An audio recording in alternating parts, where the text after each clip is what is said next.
Assalomu alaykum. Annyeonghaseyo.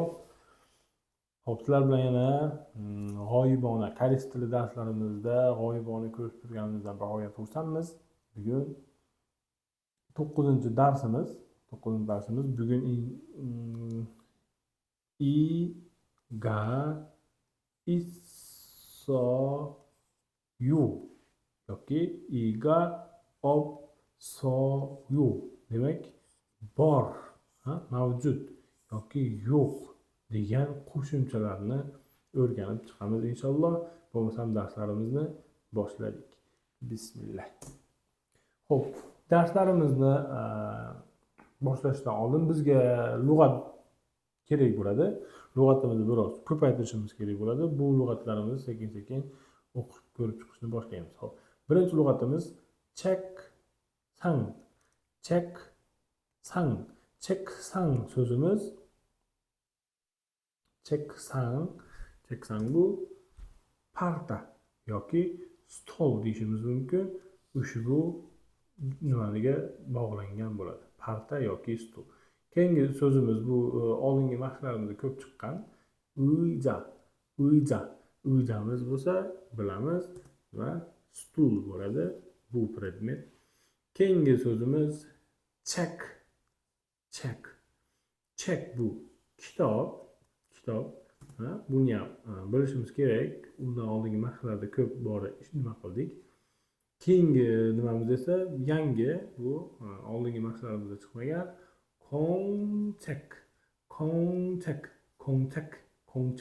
kontek bu demak daftar bo'ladi, daftar.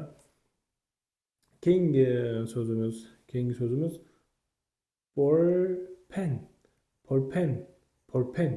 polpen bu va ruchka. Keyingi so'zimiz yonpil bu qalam. Keyingi so'zimiz esa kabang bu sumka bo'ladi. Sumka hisoblanadi. Keyingi so'zimiz esa o'zi belgilab qo'ygan nimaga o'xshayapti? Albatta, o'chirgich yoki o'chirg'ich, rezinka ham deb qo'yishadi ba'zi joylarda. Buni chiyuge deb talaffuz qilar ekanmiz. Xo'p, lug'at daftarimizga ushbu nimalarni videoni to'xtatgan holda yozib olishinglarni tavsiya qilamiz. Lug'at boyligimiz ko'payishiga va keyingi mashqlarimizni bevosita bajarishimizga katta yordam bo'ladi. Shu so'zlardan ishtirok etilgan nimalarni mashqlarni bajarganligimiz uchun. Keyingisiga o'tamiz. Keyingilarida bu joyda berilgan va bu yerda esa rasmi berilgan. Rasmini yoniga yozib chiqishimiz kerak bo'lar edi. Hop, birinchisini o'qiymiz. Shige bu yangi so'z. Shige bu soat degani. Demak, bu yerdan soatni topib shige yozamiz. Shige. Qizil yozsam. Shige. Keyingi so'zimiz moja bu bosh kiyim. Xo'p, bosh kiyimni oldiga shu so'zimizni yozamiz. Moja. Keyingi so'zimiz usan degani bu soyabon yoki ruschasiga zontik deyiladi. Shu zontik yoniga shuni yozamiz. Usan. Xo'p, yozuvimiz biroz qiyshiq bo'lib qolyapti. Aybga buyurmaysizlar. Keyingi so'zimiz shinmun ham yangi so'zlarimizdan. Shinmun bu gazeta degani. Gazetaga ushbu so'zni yozib chiqamiz gazetaning yoniga. Shinmun gazeta. Hop. O'zi o'chirgan bu yerda kamera o'zining nomi bilan mana kamera, fotokamera yoki video kamera deyishimiz mumkin. Keyingi so'zimiz bo'lsa sajon ham yangi so'z. Mana bu yerda inglizchani kim bilsa tushunishimiz mumkin. Dictionary deb yozib qo'yapti. Dictionary degani lug'at degani. sajon ham lug'at ekan. Demak, bu yerga sajon deb yozamiz. Sajon. Xo'p, keyingi so'zimiz angyong. Angyong. Angyong bu ochki, ko'zoynak bo'ladi-da. Bu yerdan ko'zoynakni topib angyong deb yozamiz. Angyong. Xo'p, keyingi so'zimiz esa o'zi bitta so'z qoldi. Hyudepon. Hyudepon. Hyudepon bu telefon, mobil qurilma deb o'zbekcha nomlaymiz. Demak, bu Hyudepon.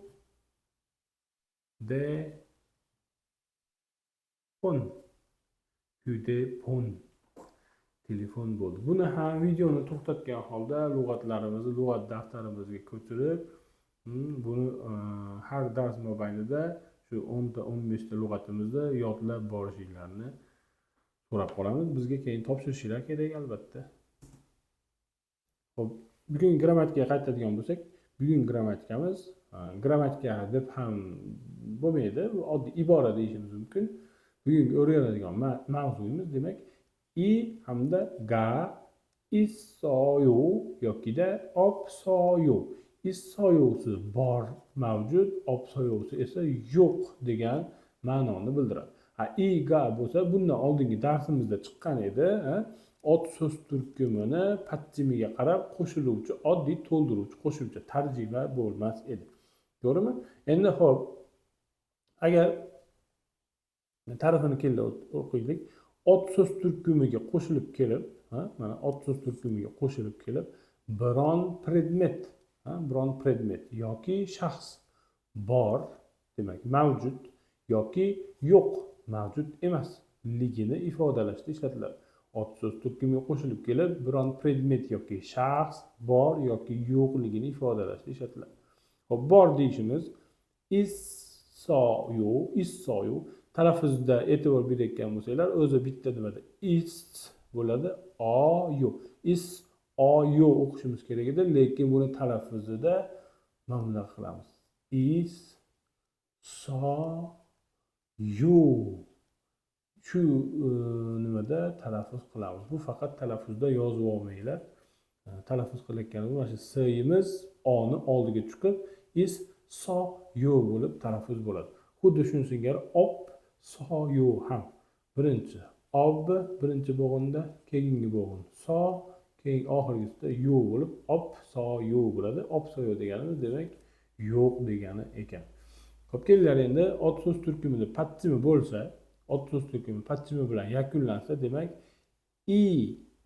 issoyu yokida op soyu bo'lar ekan.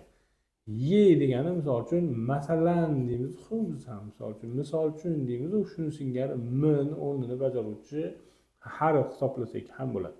Xo'p, endi ot so'z turkumimizdan biz chekni oldik. Chek oddiy chek kitob degan edi. Bunda pattim borligi uchun demak issoyuni qo'shyapmiz. Issoyu, chegi issoyu kitob bor degani bo'ldi. Xo'p, keyingi mashqimizda esa kabangni oldik. Kabang bu sumka edi. Bugun lug'atini o'rgandik. Bunda ham pattim bor. Pattim borligi uchun kabangi opsoyu bo'lib sumka yo'q degan tarjimani bildirdi. Xo'p,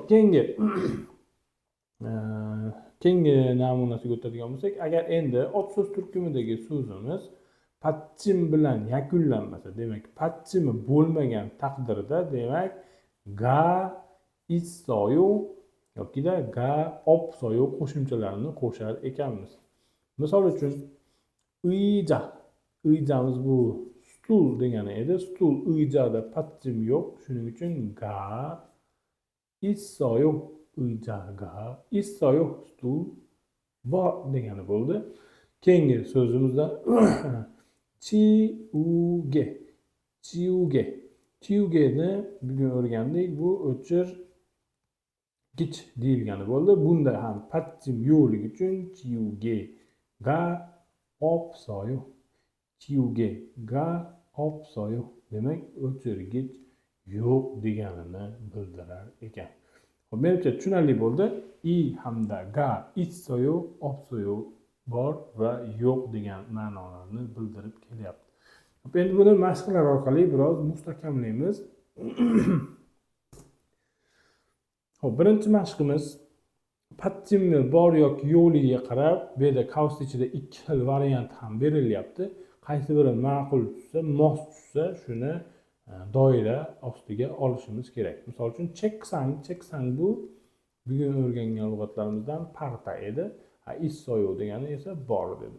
Parta bor deyishimiz uchun cheksangni pattimiga qaraymiz. Pattim bor, demak i'ni belgilaymiz. Cheksang i, issoyo. Parta bor. Ikkinchi mashqimizda ham chek bo'lib, bu yerda ham pattim bo'lyapti. Bo'lganligi uchun nima? i'ni belgilaymiz. Chek kitob, chegi issoyo. Issoyo demak bor degani bo'ldi. Kitob bor deyapti. Hop, uchinchi mashqni ham ko'rib qo'yamiz. Uchinchi mashqda moja bu bosh kiyim degani edi. Bosh kiyim. Endi bunda pattim bo'lmayapti. Pattim bo'lmasa, demak ga qo'shimchasini qo'shar ekanmiz. Moja ga issoyo. Bosh kiyim bor deb tarjima qilsak bo'ladi. Endi qolgan 4-chi, 5-chi va 6-chi mashqlarni o'zimiz bajarib topshirishimiz so'raladi. Hop, keyingi mashqqa o'tamiz. Keyingi mashqimizda mana ikki ayol va o'g'il bola nimaga qarab turibdi? Bu yerda nima bo'lyapti? Yomg'ir yog'yapti ekan. Endi xavotir olib, usani issoyu deb savol beryapti. Esinglarda bo'lsa, savol shaklini yo hamda yo gap yakunlovchi qo'shimchalarimiz bor edi. Ot so'z turkumiga qo'shilgan. Bu so'z qo'shimchalarimiz savolda ham ketishi va darak gapda ham ketishi mumkin edi. Savolda oddiy yozmada so'roq belgini qo'yib o'qiyotganda yo'ni cho'zish orqali yasardik. Darak gapimiz bo'lsa nuqta qo'yish orqali yasalar edi. Bu ham xuddi shunday hisoblanadi. Savol shaklini so'roq belgisi bilan yakunlab, oxirgi yo'ni cho'zib o'qish yoki cho'zib aytish bilan savol shaklini yasashimiz mumkin. Shunda issoyo bo'lib qisqa bo'lsa nima? Darak gap. Issoyo bo'lib cho'zilsa, bu demak so'roq gap bo'ladi. Usani issoyo deyapti, demak usan zontik edi. Zontiging bormi yoki zontik bormi desa, aniyo degani yo'q degani edi, inkor qilish. Opsoyo degani ham bu ham yo'q degani. Farqini ko'ramiz. Yo'q bu mavjud emas. Yo'q bu uzr adashdim. Yo'q bu inkor. Bunisi esa mavjud emas degani bo'lyapti. Yoki bu yerda yo'q, zontigim yo'q degan ma'noni bildiryapti desak ham bo'ladi.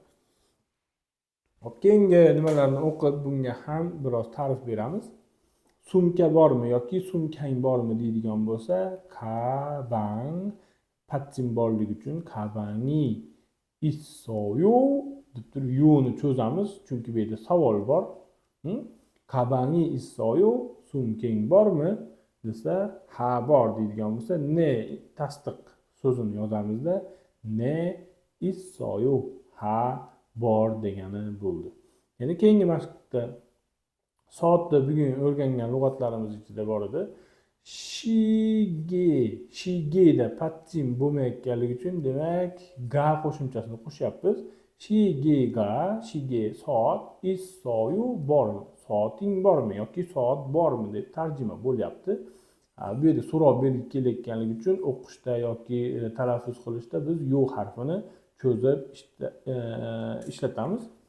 Endi buni javobi esa aniyo, inkor, opsoyo bu esa mavjud emas degani bo'ldi.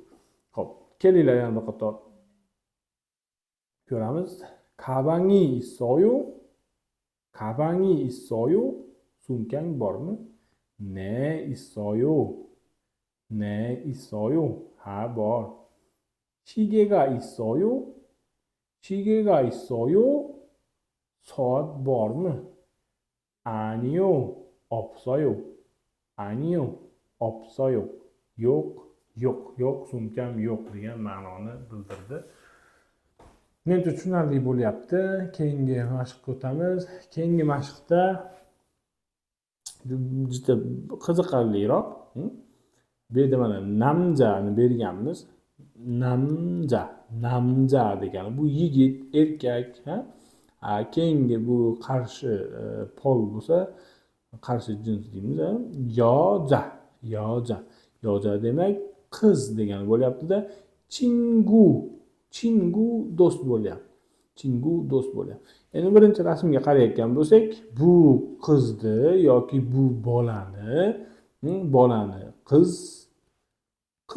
do'sti yoki qizning o'g'il bola do'sti.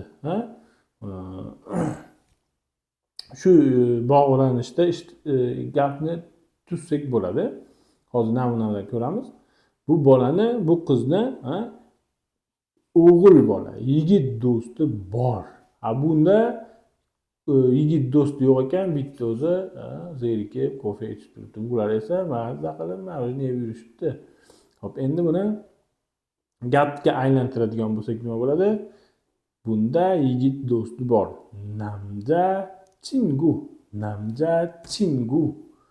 Namja chingu pattin bo'lmaganligi uchun ga issoyu.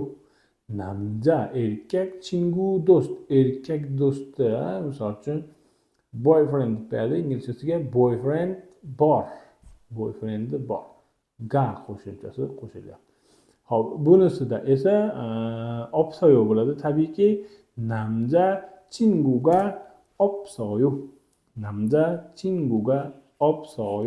Hop, keyingi mashqqa qaraydigan bo'lsak, yomg'ir yog'yapti, ikkisida ham. Bittasida demak zontik bor, bunisida zontik yo'q ekan. Zontigimiz esinglarda bo'lsa nima edi? U san. Endi zontik bor deydigan bo'lsak qanaqa bo'ladi?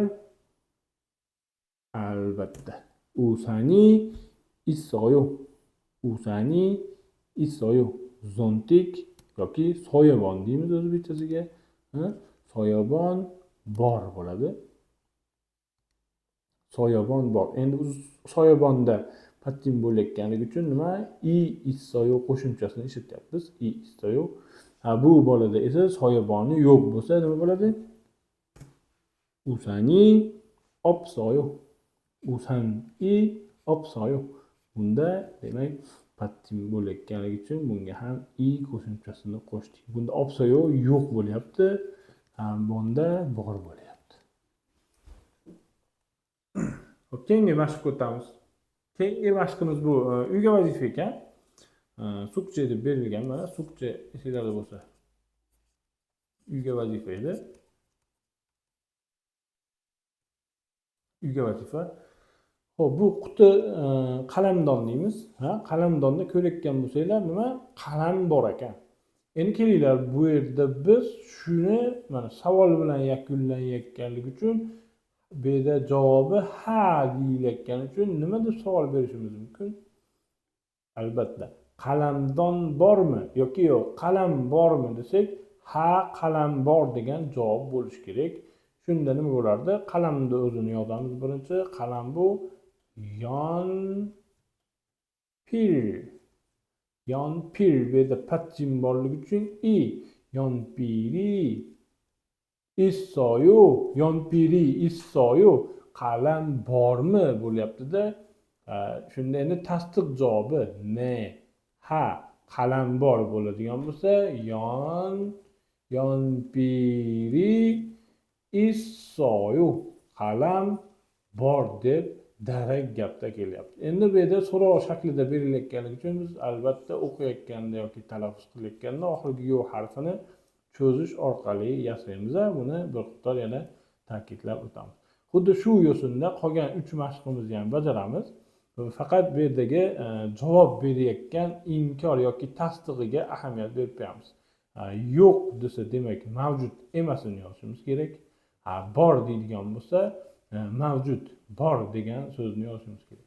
Bu yerda esa bizga bugungi o'rgangan lug'atlarimiz juda qo'l keladi. Diqqat bilan qarab turib, nimani so'rashimizda nima bor yoki nima yo'q deb javob berishimizni o'ylab yozishimiz mumkin.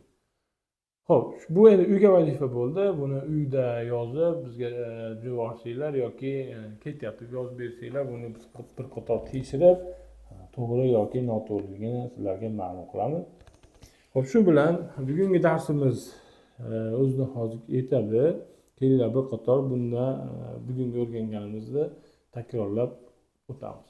Xo'p, bugun o'rgandik i yoki ga qo'shimchalari qo'shilgan is, so, yo hamda op, so, yo qo'shimchalari bo'ldi. Xo'p, bular ot so'z turkumiga qo'shilib biron narsa mavjud, biron narsa mavjud yoki yo'q, mavjud emas degan gaplarni, iboralarni tuzayotganimizda ishtirok etadigan qo'shimchalar bo'ldi. Agar ot so'z turkumimiz patchim bilan yakunlangan taqdirda i qo'shimchasi, patchim bo'lgan taqdirda, patchim bo'lmagan desa ga qo'shimchasi qo'shilib i issoyo, i opsoyo yokida ga issoyo, ga opsoyo bo'lib to'ldirib keldi bir-birini. Hop, menimcha tushunarli bo'ldi. Shu bilan bugungi darsimiz yakunlanadi. Keyingi darslarda yana g'oyibona ko'rishguncha mayli, salomat bo'linglar, yaxshi qolinglar. Annyeonghi, keseyo.